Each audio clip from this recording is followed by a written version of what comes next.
আসসালামু আলাইকুম everyone. BPL এর নিলামের সময় ঘনিয়ে আসছে। আগামী 23 নভেম্বর বিপিএল এর নিলাম অনুষ্ঠিত হবে এবং বিপিএল এর নিলামকে সামনে রেখে অলরেডি কিন্তু কানাঘুষা শুরু হয়ে গিয়েছে যে কে কীরকম পারিশ্রমিকের দল পেতে পারে অথবা কে কোন দলে যেতে পারে, কার পারিশ্রমিক কত উঠতে পারে। এরই ধারাবাহিকতায় আমি গতকাল একটা ভিডিও করেছিলাম যে লিটন দাস এবারে বিপিএল এর হটকেক হতে যাচ্ছে, তার পারিশ্রমিক সবচাইতে বেশি হতে পারে। এছাড়াও কিন্তু আরেকজন ক্রিকেটারের নাম মেনশন করেছিলাম, সেটা হচ্ছে 24 বছর বয়সী ডানহাতি মিডল অর্ডার ব্যাটসম্যান তাহিদ হৃদয়ের কথা। যদিও তাহিদ হৃদয় এবছর আন্তর্জাতিক ক্রিকেটে সে ওইভাবে জ্বলে উঠতে পারেনি, একদম ফ্লপ বললেও চলে। এবছর আন্তর্জাতিক ক্রিকেটে 22 ম্যাচ খেলে মাত্র 404 রান করেছে, 22 এভারেজ এবং মাত্র 110 স্ট্রাইক রেটে মাত্র একটি 50-র দেখা সে পেয়েছে। তাহিদ হৃদয় যেই ধরনের ক্যালিবারের প্লেয়ার সেই হিসাবে মাত্র 110 স্ট্রাইক রেট তার জন্য একদমই তুচ্ছ এবং তাচ্ছিল্য করার মতো একটা স্ট্রাইক রেট। এমত অবস্থায় তাহিদ হৃদয় কি আসন্ন বিপিএলে ভালো পারিশ্রমিক পাবে কিনা? আমরা তো এতটুকুই জানি যে তাহিদ হৃদয় যে অবস্থাতে থাকুক না কেন তাকে এক ক্যাটাগরিতে 50 লক্ষ টাকার ভিত্তিমূল্যে তাকে রাখা হবে। সেক্ষেত্রে ভিত্তিমূল্য 50 লক্ষের উপরে কত উঠতে পারে সেটা কিন্তু আমাদের জানা নেই, তবে লিটন দাসের সর্বোচ্চ পারিশ্রমিক উঠতে পারে সেটা নিয়ে আমি কিন্তু একটা ধারণা দিয়েছিলাম। তবে তাহিদ হৃদয় জাতীয় দলের হয়ে এবছর পারফর্ম না করলেও তার বিপিএল এর শেষ 3 আসরের পারফরমেন্স তাকে ভালো একটা পারিশ্রমিক এনে দিবে বলে মনে হচ্ছে এবং তাকে নিয়ে কমপক্ষে 2-3টি দল তো টানাটানি করবেই। কারণ আমরা সকলেই জানি যে বিপিএল এর পারফরমেন্স ভালো হলে দল ভালো পাওয়া যায়, পাশাপাশি যদি জাতীয় দলের রিসেন্ট পারফরমেন্স ভালো হয় তাহলে একটা এক্সট্রা অ্যাডভান্টেজ পাওয়া যায়, যেটা লিটন দাসের লাস্ট 3 আসরে বিপিএল এ দুর্দান্ত পারফর্ম করেছে, এমনকি এবছর জাতীয় দলের হয়ে দুর্দান্ত পারফর্ম করেছে। তবে তাহিদ হৃদয় এবছর জাতীয় দলের হয়ে ভালো পারফর্ম করতে পারেনি, তবে সবশেষ 3টি আসরে বিপিএল এর হয়ে কিন্তু 3টি দলের হয়ে দুর্দান্ত পারফর্ম করে গিয়েছেন। 2019 আসরে সিলেট সিক্সার্সের হয়ে প্রথমবার তার বিপিএল আবির্ভাব ঘটে, একটি ম্যাচ খেলেছিল, 8 রান করেছিল। তারপর 2020 আসরে তার দল পাওয়া হয়নি। 2022 আসরে খেলেছিল ফরচুন বরিশালের হয়ে, তবে সে আবার পারফর্ম করতে পারেনি। তবে সবশেষ 3টি আসরে 2023 আসরে সিলেট স্ট্রাইকার্সের হয়ে, 2024 আসরে কুমিল্লা ভিক্টোরিয়ান্সের হয়ে এবং সবশেষ 2025 আসরে ফরচুন বরিশালের হয়ে কিন্তু ভালো পারফরমেন্স করেছে। এর মধ্যে 2023 এবং 24 আসরে ট্রেমেন্ডাস পারফরমেন্স করেছে, যেখানে 2023 আসরে টুর্নামেন্টের তৃতীয় সর্বোচ্চ রান করার হয়েছে এবং সিলেট স্ট্রাইকার্সের হয়ে দ্বিতীয় সর্বোচ্চ রান করার হয়েছিল, এবং 2024 আসরে টুর্নামেন্টের দ্বিতীয় সর্বোচ্চ রান করার হয়েছে এবং কুমিল্লা ভিক্টোরিয়ান্সের হয়ে প্রথম সেরা রান স্কোরার কিন্তু সে হয়েছে।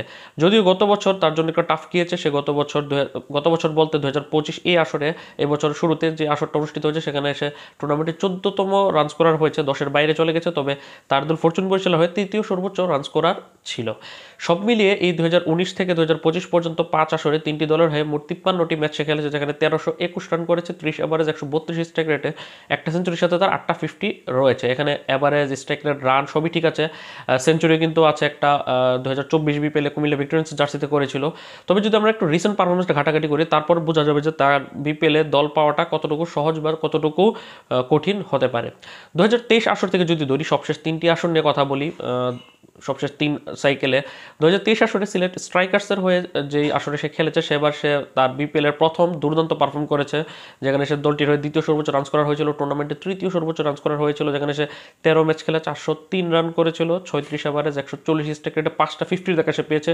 দুর্দান্ত একটা বিপিএল টুর্নামেন্ট সে পার করেছে। তারপর সেখান থেকে জাতীয় দলের আবির্ভাব ঘটে তার।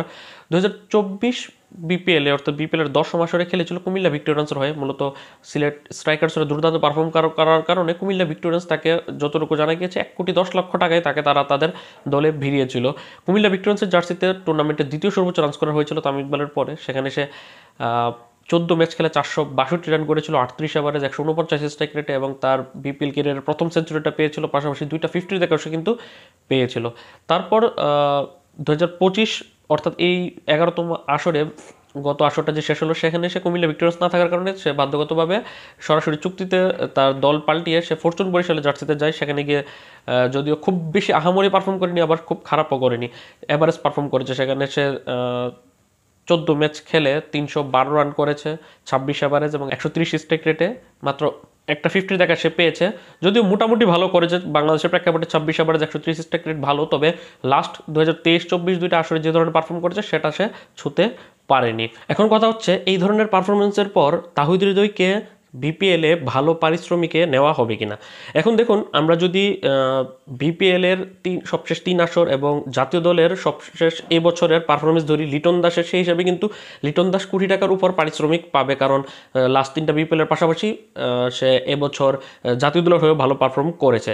তবে তাহিদ হৃদয়ের জন্য একটা ডিসঅ্যাডভান্টেজ হচ্ছে এবছর জাতীয় দলের হয়ে ভালো পারফর্ম করতে পারেনি। 22 ম্যাচ খেলে মাত্র 110 স্ট্রাইক রেটে ব্যাট করেছে 22 এভারেজে, সেই হিসাবে এটা তো তার জন্য একটা ডিসঅ্যাডভান্টেজ রয়েছে। তবে সবশেষ 3 আসরে বিপিএল এর পারফরমেন্স ধরলে কিন্তু সে ভালো একটা পারিশ্রমিক পাওয়ার কথা, কারণ বিপিএল এর বেশিরভাগ সময় আমরা জাতীয় দলকে এক্সট্রা অ্যাডভান্টেজ হিসেবে নিই, তবে বিপিএল এর পারফরমেন্সটা কিন্তু ওইভাবে গুরুত্ব পাই।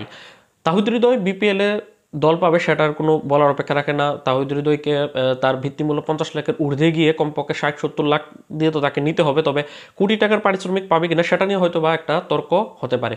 তবে তাহিদ হৃদয়কে নেওয়ার জন্য কিন্তু দলগুলোর আগ্রহ থাকবে। উদাহরণস্বরূপ ঢাকা ক্যাপিটালসের কথা যদি বলি, ঢাকা ক্যাপিটালসের দলের মধ্যে সাইফ হাসান এবং তাসকিন আহমেদ, একটা ওপেনার একটা পেসার।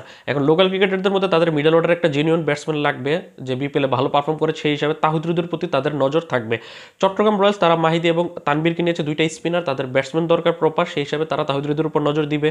তারপর আমরা যদি রংপুরের দিকে যাই, রংপুর নুরুল হাসান সোহান এবং মুস্তাফিজকে নিয়েছে, যদিও সোহান একটা middle order lower middle order batsman রয়েছে, তারপরও তারা টপ মিডল অর্ডারে 3-4 খেলানোর জন্য তাহিদ হৃদয়ের প্রতি ফোকাস করবে। রাজশাহীর দলের মধ্যে তানজিদ তামিম, শান্ত টপ অর্ডার রয়েছে, তারা ওই হিসাবে তাহিদ হৃদয়কে তারা টার্গেট করবে। তারপর যদিও তারা ওইভাবে ঝাঁপিয়ে পড়বে না যে তাকে নিতেই হবে। অন্যদিকে আমরা যদি সিলেট টাইটান্সের উদাহরণ টানি, সেখানে সিলেট টাইটান্সের নজরে সে থাকবে, কারণ মিরাজ অলরাউন্ডার এবং নাসুম হচ্ছে স্পিনার, সেই হিসাবে তাহিদ হৃদয়ের প্রতি নজর থাকবে এই সিলেট টাইটান্স ফ্রাঞ্চাইজির। অর্থাৎ 5টি দলের মধ্যে কমপক্ষে 3 থেকে 4টি দল তাহিদ হৃদয়কে দলে নেওয়ার জন্য তারা বিট করবে। সেক্ষেত্রে তাহিদ হৃদয় কি লিটন দাসকে পেছনে ফেলতে পারবে কিনা সেটা তো হয়তো বা সময়ই বা নিলামের দিনই বোঝা যাবে। তবে আমার কাছে মনে হচ্ছে যদি লিটন দাস এবং তাহিদ হৃদয়কে নিয়ে টানাটানি শুরু হয়, সেক্ষেত্রে লিটন দাসকে নেওয়ার জন্যই বেশি পারিশ্রমিক দিয়ে দলগুলো নিবে। তার রিসেন্ট পারফরমেন্স জাতীয় দলের বা বিপিএল এর পারফরমেন্স বলুন না কেন, তাহিদ হৃদয়কে শুধুমাত্র বিপিএল এর সবশেষ 3 আসরের পারফরমেন্স বিবেচনায় তাকে নেওয়া হবে, কারণ জাতীয় দলে এই বছর সে ভালো পারফর্ম করতে পারেনি। আপনাদের কাছে কি মনে হয় যে তাহিদ হৃদয়ের পারিশ্রমিকটা কত হতে পারে?